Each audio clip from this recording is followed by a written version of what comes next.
বাবা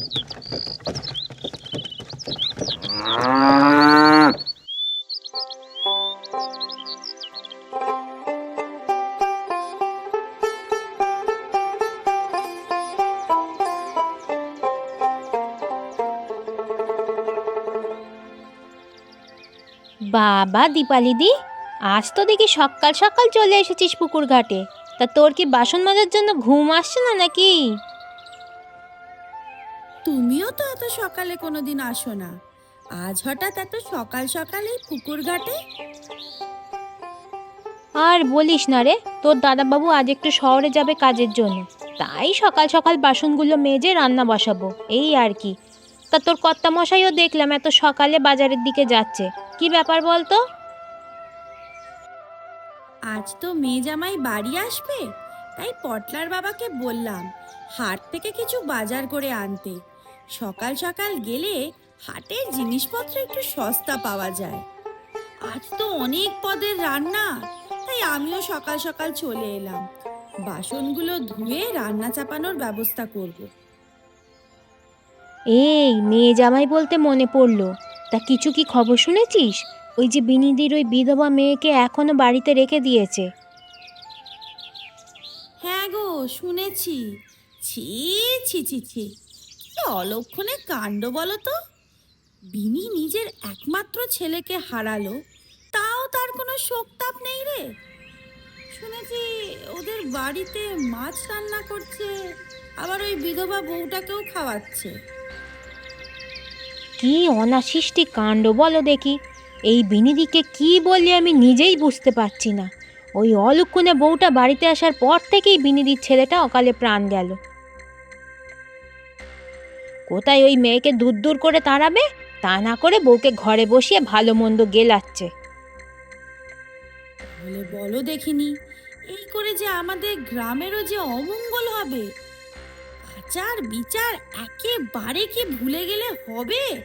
চলো না গো, বিনিদিকে গিয়ে বলি, সবাই মিলে এই গ্রামে থাকতে গেলে এইসব আচরণ বন্ধ করতে হবে। বিনিদির জন্য আমাদেরও অমঙ্গল হবে, এইসব তো মানা যায় না, তাই না? হ্যাঁ, ঠিক বলেছিস। বিনিদির জন্য আমাদের সব ক্ষতি আমরা মেনে নেব না।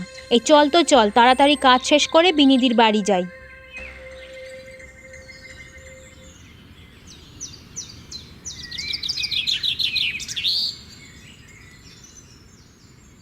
এই বিনিদি, একবার বাইরে এসো দেখি।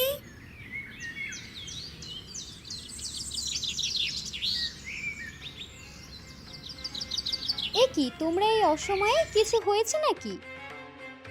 আচ্ছা বিনিদি, তুমি কি শুরু করেছো বলো দেখিনি। কেন গো, কি এমন শুরু করেছি আমি যে তোমরা এত হুড়মুড়িয়ে এসেছো? একটু খুলে বলো দেখি, আমি তো কিছুই বুঝতে পারছি না। এই আমরা সবাই শুনেছি তুমি নাকি তোমার ওই বিধবা মেয়েকে মাছ মাংস খাওয়াচ্ছ। এই অনাসৃষ্টি কাণ্ডটা ঘটাতে তোমার একবারও কি বিবেকে বাঁধলো না গো? যার জন্য নিজের ছেলেটাকে হারালে, তাকে কোথায় দূর দূর করে বাপের বাড়ি তাড়িয়ে দেবে, তা না করে এই ভালো মন্দ গেলাচ্ছ।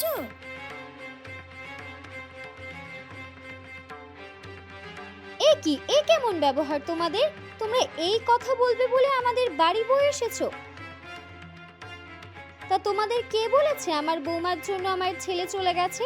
আর সাথে তার মাছ খাওয়ার কি সম্পর্ক? মেয়েটার কথা একবারও ভেবে দেখেছো এই অবস্থায়? মেয়েটাকে যে কি করে বাড়ি থেকে চলে যেতে বলি, মেয়েটার কথা ছাড়ো, তোমরা তো দেখছি আমার কষ্টটাও বুঝছো না। যদি বুঝতে, সদ্য ছেলেহারা মায়ের কাছে এসে তোমরা এই সব কথা বলতে পারতে না।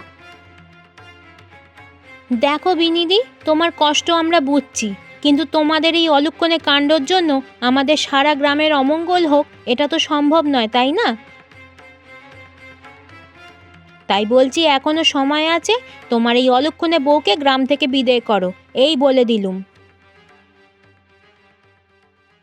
তোমরা যা খুশি বলো, এ আমার বৌমা নয়, আমার মেয়ের মতন। আমি আমার মেয়েকে কোথাও যেতে দেব না। তুমি তো দেখছি এইভাবে শুনবে না। এই চলো তো চলো, সবাই মিলে জমিদার বাড়িতে নিয়ে চলো, দেখি এদের।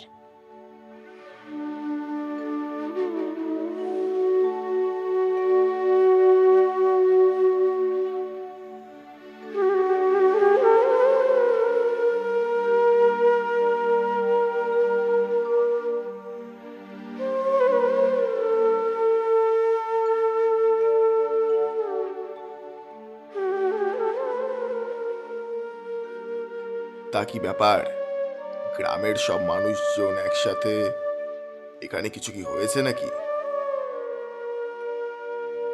জমিদার বাবু দেখুন না, এই বিনিদি তার অলক্ষণে বিধবা বৌমাকে বাপের বাড়িতে না পাঠিয়ে ঘরে রেখে দিয়েছে, আর দিনের পর দিন মাছ মাংস খাওয়াচ্ছে।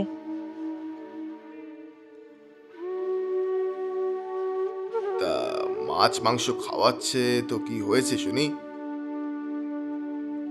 ও মা, আপনি জানেন না বিধবা মেয়েদের মাছ মাংস খেতে নেই, খেলে অমঙ্গল হয়।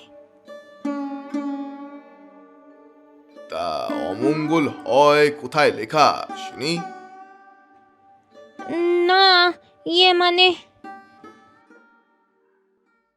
ব্যাস, সবাই একদম চুপ। এসব কি শুরু করেছো তোমরা? কি সব কুসংস্কার ছড়াচ্ছ গ্রামে? বিধবা মানে অলক্ষী, বিধবা মানে মাছ খেতে পারবে না, এসব কে বলেছে?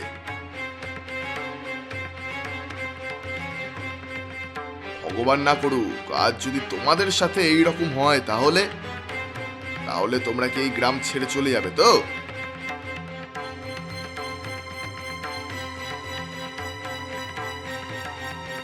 কি হলো, চুপ কেন? উত্তর দাও। আমি যদি এরপর থেকে আবার শুনেছি গ্রামে এইসব কুসংস্কার ছড়াচ্ছে, আমি তার কঠিনতম শাস্তি দেব। আপনাকে অসংখ্য ধন্যবাদ জমিদার বাবু।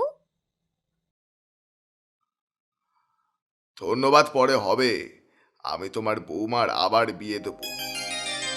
আর এটা হয়ে গেছে, সেটা তো আর কিছু করা যাবে না, নতুন করে শুরু করাটাই তো জীবন। আরও নতুন নতুন সুন্দর ভিডিও দেখার জন্য আমাদের চ্যানেলটি সাবস্ক্রাইব করুন এবং পাশে থাকা বেল আইকনটি প্রেস করে আমাদের পাশে থাকুন। ধন্যবাদ।